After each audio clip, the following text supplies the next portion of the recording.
नमस्कार दोस्तों, स्वागत है आपका हमारे YouTube channel Target Civil Services में। तो आज है 29 सितंबर और मध्य प्रदेश के डेली करंट अफेयर में आज हम पढ़ेंगे 29 सितंबर के करंट अफेयर। तो लेक्चर ध्यान से देखिएगा। और दोस्तों, इसने वीडियो को लाइक नहीं किया है तो लाइक और शेयर जरूर कर दीजिए। अगर आप इस चैनल पर नए हो तो सब्सक्राइब भी कर लीजिए। चलिए, सबसे पहले हम डेज का रिविजन कर लेते हैं। तो हमने 1 सितंबर से लेकर 7 सितंबर तक मनाया था राष्ट्रीय पोषण सप्ताह दिवस। 2 सितंबर को मनाया था विश्व नारियल दिवस। 5 सितंबर को मनाया था राष्ट्रीय शिक्षक दिवस। और 5 अक्टूबर को क्या मनाया जाता है? विश्व शिक्षक दिवस। 8 सितंबर को मनाया जाता है विश्व साक्षरता दिवस। 9 सितंबर को मनाया जाता है हिमालय दिवस। और 10 सितंबर को विश्व आत्महत्या रोकथाम दिवस। 14 सितंबर को मनाया जाता है हिंदी दिवस। और 15 सितंबर को अंतर्राष्ट्रीय लोकतंत्र दिवस। और हमारे भारत में इंजीनियर्स डे भी कब मनाया जाता है? 15 सितंबर को। 16 सितंबर को मनाया जाता है विश्व ओजोन दिवस। 17 सितंबर को मनाया जाता है विश्व रोगी सुरक्षा दिवस। 18 सितंबर को विश्व बांस दिवस यानी वर्ल्ड बैम्बू डे। और 21 सितंबर को विश्व अल्जाइमर डे और अंतर्राष्ट्रीय शांति दिवस भी कब मनाया जाता है? तो ये 21 सितंबर को। और 22 सितंबर को मनाया जाता है विश्व राइनो दिवस।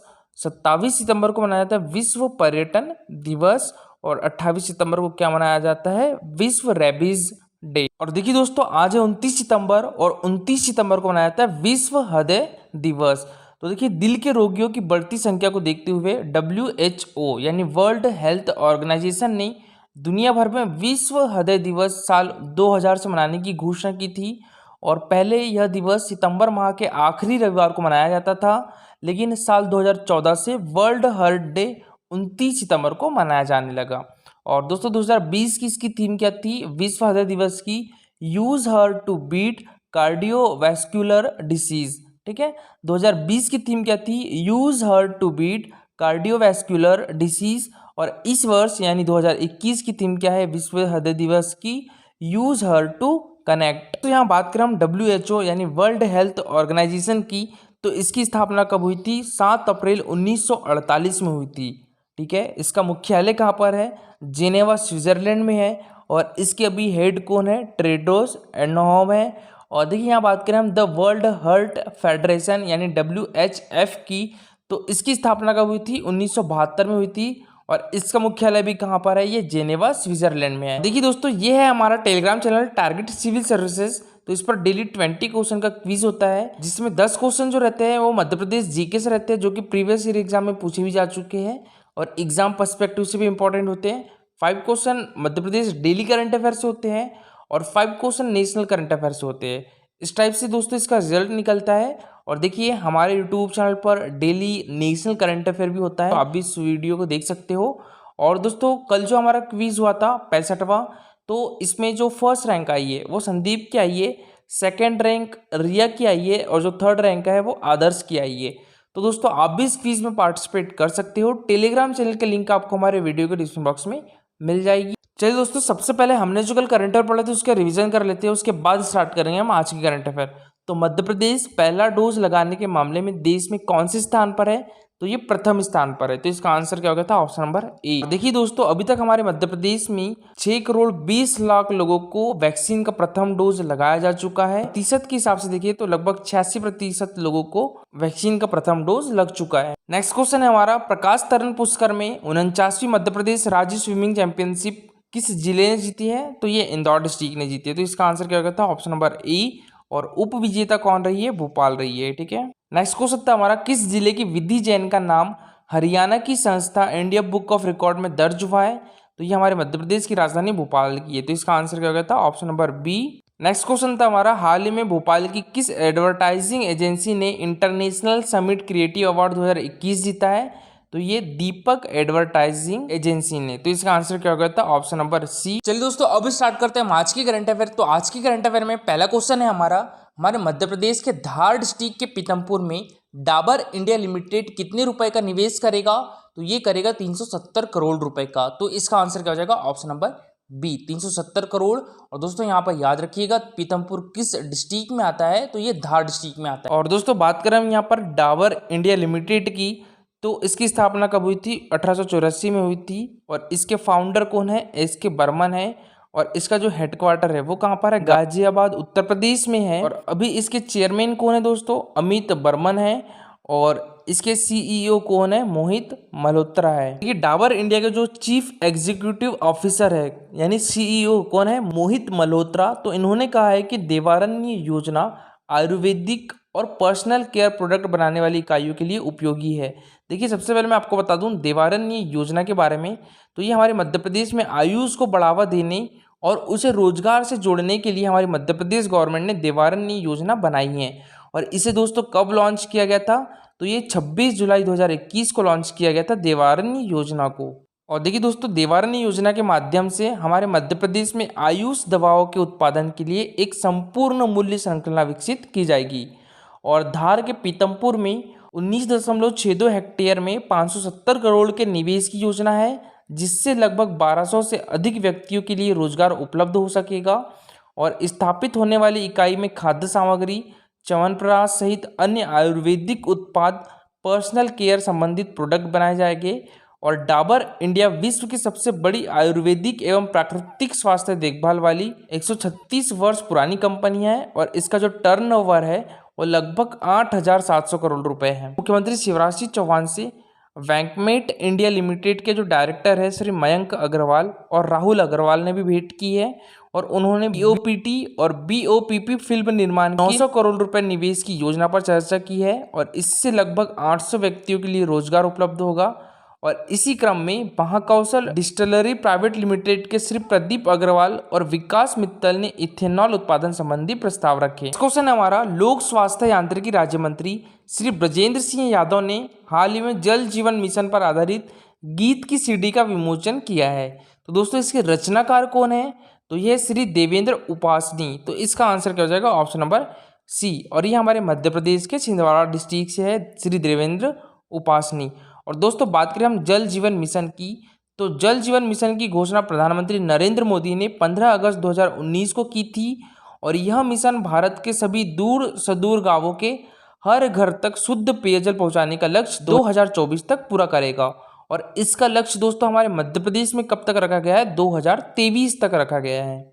तो देखिए, लोक स्वास्थ्य यांत्रिकी राज्य मंत्री श्री ब्रजेंद्र सिंह यादव ने जल जीवन मिशन पर आधारित गीत की सीडी का विमोचन किया है। और राज्य मंत्री श्री यादव ने कहा है कि लोकगीत के माध्यम से ग्रामीण जनों को जल की गुणवत्ता, जल प्रदाय योजनाओं के संचालन एवं संधारण, योजना में अपना अंशदान और नियमित जल प्रभार देने का संदेश बेहतर ढंग से दिया गया है। और श्री यादव ने जन मंगल संस्थान छिंदवाड़ा की श्री देवेंद्र उपासनी को गीत की रचना और स्वरबद्धता के लिए धन्यवाद दिया है। और राष्ट्रीय जल जीवन मिशन में हमारे मध्य प्रदेश की ग्रामीण आबादी को नल कनेक्शन के जरिए पेयजल उपलब्ध करवाने का कार्य जारी है। नेक्स्ट क्वेश्चन है हमारा, मध्य प्रदेश में लोकसभा सीट और विधानसभा सीटों के उपचुनाव के लिए मतदान कब होगा?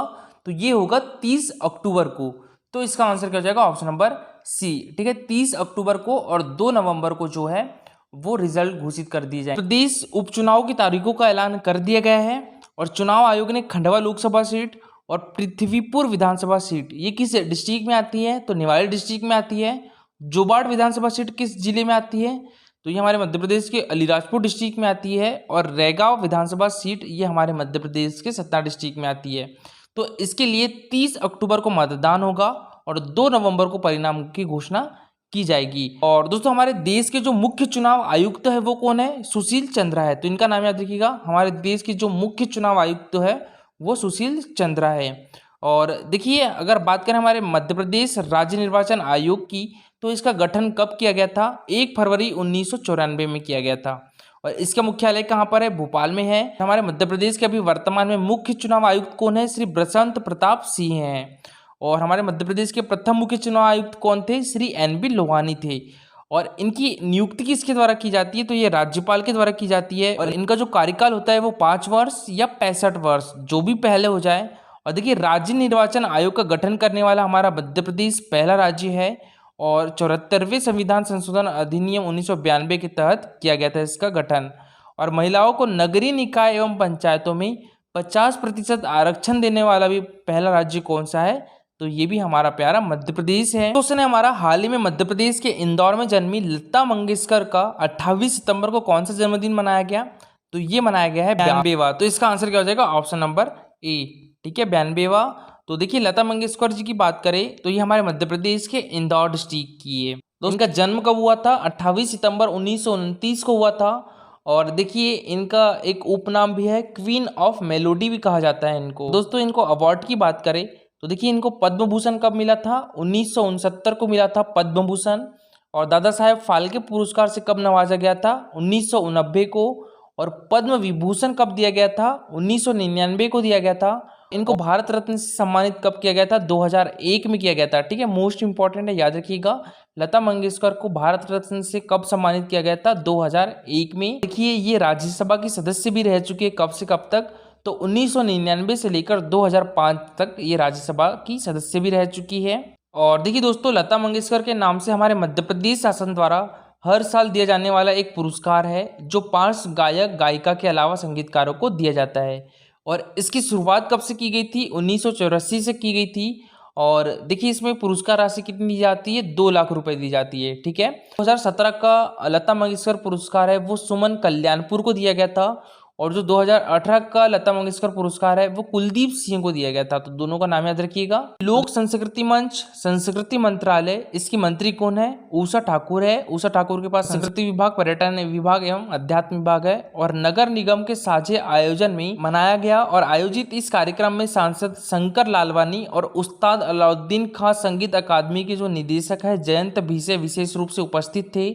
और आयोजन में शंकर लालवानी ने गली में लता मंगेशकर को समर्पित प्रतीक चिन्ह लगाने की घोषणा की है। और वर्तमान में यहाँ सांकेत स्वरूप पोस्टर लगाया गया है, जिसके स्थान पर बाद में प्रतीक चिन्ह लगेगा। और यह प्रतीक चिन्ह एक म्यूरल होगा जो संस्कृति विभाग द्वारा बनाया जा रहा है। दोस्तों कल का हमारा क्वेश्चन था, भारत में किस राज्य में अधिकतम वन आच्छादन है यानी फॉरेस्ट कवर है? तो ये हमारे मध्य प्रदेश में। तो इसका आंसर क्या हो जाएगा? Option number D. और ये एमपी पुलिस 2017 में पूछा गया था। तो देखिए हमारे मध्य प्रदेश के कुल भौगोलिक क्षेत्रफल 3,08,252 वर्ग किलोमीटर में से 77,462 वर्ग किलोमीटर पर वन क्षेत्र है। और वन स्थिति रिपोर्ट 2013 के अनुसार हमारे मध्य प्रदेश के कुल भौगोलिक क्षेत्रफल का 25.15% भूभाग वनों से आच्छादित है। मध्य प्रदेश आर्थिक समीक्षा 2012-13 के अनुसार 30.71% मध्य प्रदेश में देश के 41% सागौन के वृक्ष है। और देखिए हमारे मध्य प्रदेश के कुल वन क्षेत्रफल के 20% क्षेत्र सागौन के है। ठीक है, तो यहाँ याद रखिएगा 20% क्षेत्र सागौन के है ये। और ये दोस्तों एमपीपीएससी 2020 में अभी हाल ही में पूछा भी गया था। और मध्य प्रदेश में देश के 50% वृक्ष किसके हैं? साल के हैं। और राज्य के कुल वन क्षेत्रफल के 16.54% क्षेत्र में साल के वन मध्य प्रदेश में स्ट्रिक्ट्स एवं डेंड्रोकैल्मन प्रजाति के बांस पाए जाते हैं। और हमारे मध्य प्रदेश में सर्वाधिक वन वृक्ष सागौन व द्वितीय साल वृक्ष है। और 4 अप्रैल 2005 को मध्य प्रदेश की नई वन नीति की घोषणा की गई थी। और वनों का 100% राष्ट्रीयकरण करने वाला देश का प्रथम राज्य कौन सा है? तो ये भी मध्य प्रदेश में है। और वनों का राष्ट्रीयकरण वर्ष 2070 में किया गया था। और सर्वप्रथम किसका राष्ट्रीयकरण किया गया था? तो तेंदुपत्ता का किया गया था। देखिए दोस्तों हमारे मध्य प्रदेश में सर्वाधिक वन क्षेत्र वाला जिला कौन सा है? तो बालाघाट है। और यह है बालाघाट की लोकेशन। यहाँ पर कितने प्रतिशत क्षेत्र पे वन पाए जाते हैं? 54% क्षेत्र पर। दूसरे नंबर पर कौन सा जिला है? तो श्योपुर है। यहाँ पर लगभग 53% क्षेत्र पर वन पाए जाते हैं। और देखिए न्यूनतम वन क्षेत्र वाला जिला कौन सा है? तो वो शाजापुर है। ठीक है, और यह है शाजापुर की लोकेशन। यहाँ पर कितने प्रतिशत क्षेत्र पे वन पाए जाते हैं? तो मात्र 0.47% क्षेत्र पर वन पाए जाते हैं। और देखिए दोस्तों वनीकरण के लिए 1976 में पंचवन योजना शुरू की गई थी। ये भी बहुत बार पूछा गया है एग्जाम में, तो ये भी याद रखिएगा। और मध्य प्रदेश में प्रदूषण नियंत्रण के लिए पर्यावरण नियोजन एवं समन्वय संगठन एप्को की स्थापना कब की गई थी? ये 5 जून 1981 में की गई थी। भारतीय वन प्रबंधन संस्थान कहाँ पर है? तो ये भोपाल में है। भारतीय वन अनुसंधान संस्थान कहाँ पर है? तो ये जबलपुर डिस्ट्रिक्ट में है। और वन राजकीय महाविद्यालय कहाँ पर है? तो ये बालाघाट डिस्ट्रिक्ट में है। दोस्तों आज के लिए आपका क्वेश्चन है, मध्य प्रदेश में सर्वप्रथम विद्युत उत्पादन कब से प्रारंभ हुआ है? 1900, 1905, 1910 या 1920? तो इसका आंसर भी पूरा डिटेल में दीजिएगा। और दोस्तों आज के लिए इतना ही। अगर आपको लेक्चर अच्छा लगा हो तो लाइक और शेयर जरूर करिएगा। अगर आप इस चैनल पर नए हो तो सब्सक्राइब भी कर लीजिए। Thank you so much guys for watching this video.